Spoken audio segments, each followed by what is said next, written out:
అధికారంలో లేనప్పుడు రాజకీయ నాయకులు అధికార పక్షం మీద అనేకమైన నిందలు వేస్తూ ఉంటారు.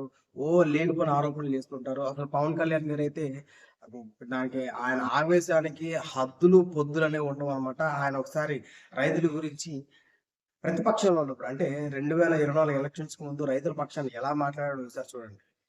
మీరు రక్తపు కూడు తింటున్నారు, మర్చిపోకండి. రైతు కన్నీరు మీద రక్తపు కూడు తింటున్నారు. సిగ్గుండాలి మీకు. రైతుల రక్తపు కూడు తింటున్నారు మీరు. రైతుల రక్తపు కూడట.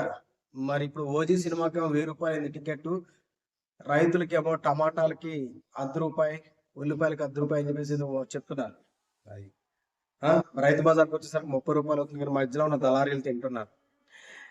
యూరియా దొరక రైతులు కొట్టుకు చేస్తున్నారు.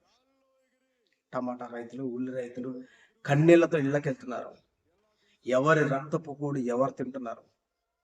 అధికారంలో ఉంది ఎవరు?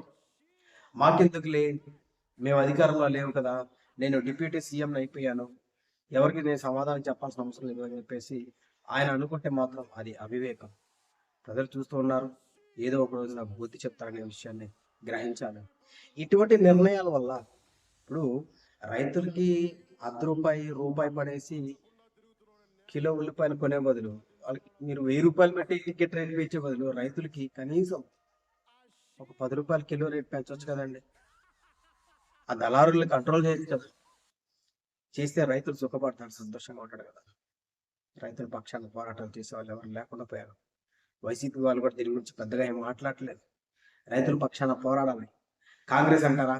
కాంగ్రెస్ నాయకురాలు వైఎస్ షర్మిల, ఆమె పోరాడేది ఒకే ఒక వ్యక్తి మీద, జగన్మోహన్ రెడ్డి.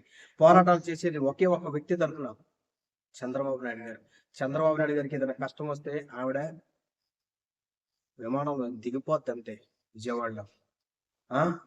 రైతుల పక్షాన పోరాటాలు చేసే నాయకులే లేకుండా పోయారు. సిపిఐ, సిపిఎం వాళ్ళు ఎటు వెళ్ళిపోయారో తెలియదు. ఒక పక్కన మెడికల్ కాలేజీలో ప్రైవేట్ పరమైపోతుంటే నారాయణ, రాఘవులు ఏం చేస్తున్నారు? ఎక్కడికి వెళ్ళిపోయారు? సో అల్టిమేట్ గా రైతుల పక్షాన పోరాటాలు చేసే వాళ్ళు కరువైపోయారు.